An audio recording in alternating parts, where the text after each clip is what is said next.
The US Navy may have just introduced a kind of shot that breaks the most important rule of modern sea combat, that every defensive trigger pull costs you something you can't easily replace. Not a missile you have to reload, not a magazine you eventually run dry on. Something closer to a repeatable effect limited more by power, maintenance, and conditions than by how many rounds are left in the cell. And if that sounds like science fiction, here's the strategic reality. The one place this matters most is the one place Iran has spent decades preparing to exploit tight water, short warning times, ambiguous contacts, and swarming harassment in the Strait of Hormuz. If the Navy is confident enough to bring a capability like this into that environment, it suggests the next phase of deterrence in the Gulf is shifting. But if the capability is being oversold or misunderstood, it could create the most dangerous thing in military planning: false confidence. If you're interested in military strategy, global power shifts, and the technologies shaping modern warfare, subscribe to the channel and let me know your thoughts below. Iran doesn't have to win the sea to change the world. It only has to make the sea unpredictable. The Strait of Hormuz is narrow, crowded, and economically sensitive. That is exactly why Iran's strategy leans toward asymmetric pressure. Fast attack craft, drones, mines, coastal anti-ship missiles, and harassment tactics designed to compress reaction time and force mistakes. The objective isn't necessarily to sink a carrier or destroy a fleet. The objective is to make shipping hesitate, spike insurance costs, rattle markets, and remind everyone that the global economy has a choke point with Iran sitting on it. And here's the hidden weapon inside that approach: the cost curve. If the defender has to answer every low-cost threat with a high-cost interceptor, the attacker doesn't need perfect military success. The math does the work. Over time, you burn readiness, inventories, and political patience. But this is where the US has been searching for a very specific answer, because the Navy knows missiles are not an infinite resource. And that's where the story gets interesting.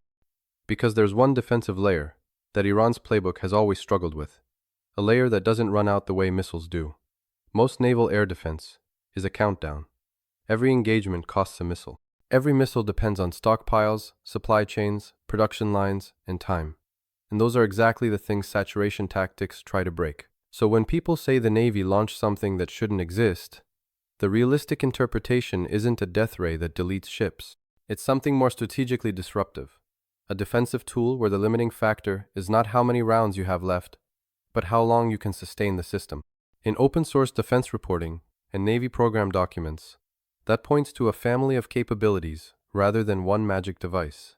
Directed energy systems like shipboard lasers, optical dazzlers, and high-power microwave concepts, alongside advanced electronic defeat tools. Some of these programs have been publicly acknowledged for years, others are discussed in broader terms, and their operational maturity is debated. And the key word here is debated. If you see claims that a specific ship used a laser or microwave weapon in combat yesterday, treat that cautiously unless it's confirmed. But what is not in doubt is the direction of travel. The Navy has been pushing hard toward lower cost per engagement defensive layers because the missile-only model is too expensive to be the whole answer in swarm-heavy environments. If that changes how you think about naval power, hit like. Because the real breakthrough isn't the beam. It's what the beam plugs into. Here's the part most headlines miss. In modern maritime conflict, the decisive struggle often happens before anyone fires. Detection, classification, tracking, decision, engagement. That loop, often called the kill chains, where swarms live or die. A fast attack craft or drone is most dangerous when it appears late, blends into clutter, and forces the defender to identify it under pressure. In the Strait, that's the environment by default. Fishing traffic, small hulls, shifting sea conditions, ambiguous patterns. So when analysts talk about a new defensive layer that changes everything, they're usually talking about integration. The networked architecture, ship sensors, airborne ISR, cooperative targeting, and layered response options that can scale up or down without immediately jumping to the most expensive shot. This is why a laser or any low-cost defeat mechanism matters most when it's connected to a wider system. If you can see earlier, decide faster, and respond with something other than $1 million interceptor, you start reshaping the economics of the entire fight. And once you reshape the economics, Iran's most reliable advantage-making defense, expensive, starts to weaken. But that leads directly to the next question. Is the US actually flipping the cost equation? Or just creating a new vulnerability Iran can exploit? Iran's harassment strategy works best when it forces the defender to choose between two bad options: spend big to stop a small threat, or absorb damage and risk escalation. The US solution has been moving toward layered defense, where the most expensive tools are reserved for the hardest problems. If directed energy and electronic defeat systems can handle drones, small craft, or sensor-confusing threats under the right conditions, then expensive interceptors can be held back for missiles and complex salvos. That's not just financially smarter, it's operationally stabilizing. And it changes logistics. Missiles require resupply and finite inventories. Power-based systems still need fuel, maintenance, cooling, and trained operators, but they don't drain vertical launch cells the same way.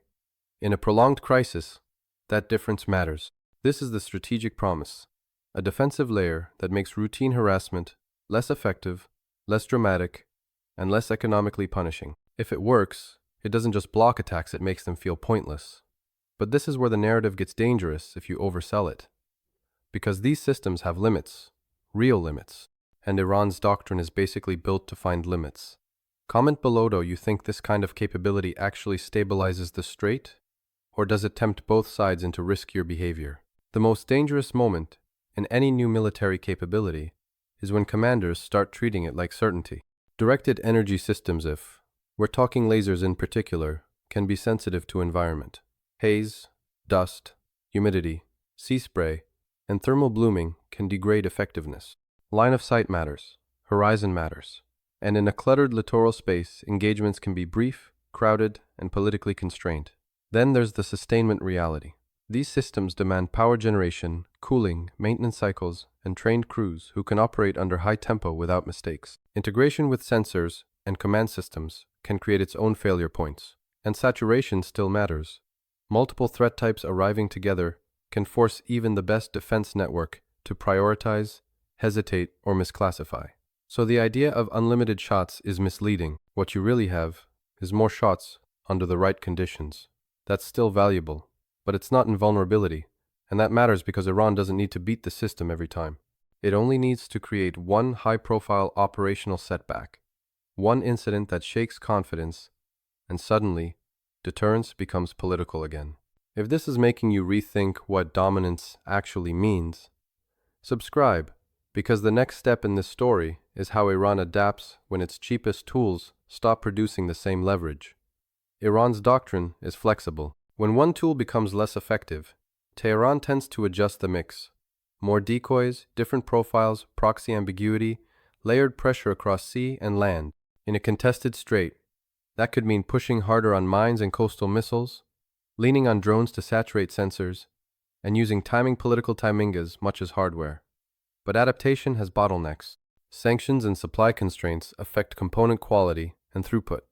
Training and command discipline vary across units. Coordination gets harder under surveillance, and escalation risk rises when harassment becomes less deniable.